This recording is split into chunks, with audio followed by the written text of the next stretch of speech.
On se rapproche tous, s'il vous plaît. Dans un ERP, quand vous avez travaillé en tant que SIAP, on avait dit que les moyens de secours qui sont à notre portée, ce sont les extincteurs et les RIA. Donc si le feu est disproportionné comparé aux moyens de secours qu'on a, forcément on ne s'y attaquera pas, on fera juste la fermeture de la porte coup-feu ou de la porte qui isole le local et on demandera l'évacuation du public sans prendre de risque pour nous-mêmes. Quand c'est maîtrisable comme là, on voit que c'est largement maîtrisable par nous en tant que SIAP. Moyens de secours qui existent, on prendra les extincteurs. Extincteurs à avec 2, tout à fait, et les extincteurs à CO2, exactement. Dans un premier temps, on va percuter celui-là au pulvérisé avec additif, donc celui-ci c'est impression auxiliaire, et là on va entendre que ça se percute, d'accord? Je vous laisse tous vous rapprocher. Dans un premier temps, l'extincteur on va le déplomber, d'accord? Là il y a le plomb, d'accord? Je le dégoupille, donc forcément je le déplombe. Ça, je le mets de manière à ce que ça ne gêne personne. Et là, je vais venir le percuter. On a dit on ne percute jamais sur le dessus au cas où le coup de serrage n'était pas mis. D'accord? Et là, on va l'entendre. Écoutez. Là, on a entendu que la bouteille de chasse, autrement appelée la sparklet, a libéré tout le gaz. Maintenant, mon extincteur est sous pression. Ah, mais ça met moins d'une seconde. Comment m'en assurer? C'est mon test avant d'attaquer mon feu. D'accord?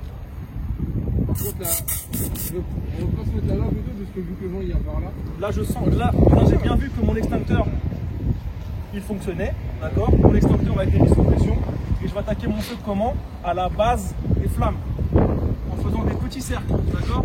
L'extincteur, je vais prendre comme ça, je vais faire des petits cercles.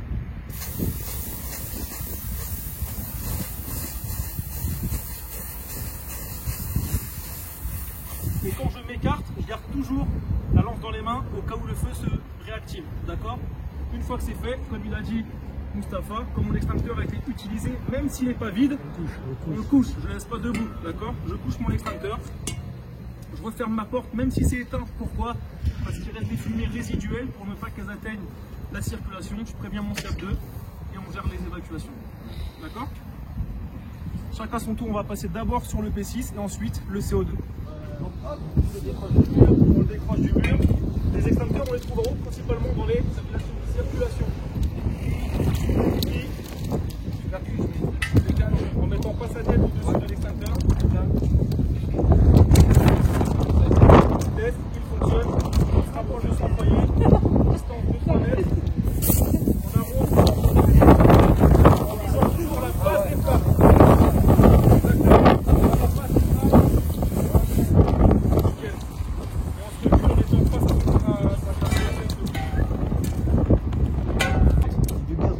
Parce que c'est déjà du gaz. On ne va pas comprimer du gaz avec du gaz. Bah oui. D'accord? C'est déjà du gaz. Donc celui-ci, est-ce qu'on va avoir besoin de le percuter? Négatif. D'accord, exactement. Juste on le dégoupille, on le déplombe et on manipule la poignée de manœuvre. D'accord? Tout simplement. On dégoupille, on déplombe. Comment m'assurer qu'il y a du CO2? Bah, c'est pareil. Hein. Celui-là, j'aime bien celui-là. Mon gaz est présent. Donc là, je m'approche beaucoup plus de mon feu. C'est ça? Exactement. Là, ma distance pour attaquer le feu, elle sera beaucoup plus proche. On a dit avec le CO2, 1 mètre. entre 1 mètre et moins d'1 mètre. D'accord? On a dit qu'on ne tenait pas par où l'extincteur, par le cul. D'accord? Parce que la main ne va pas rester collée et on va se brûler. Comme ça, ou comme ça, comme on veut. En général, on se protège le visage, donc devant soi. Et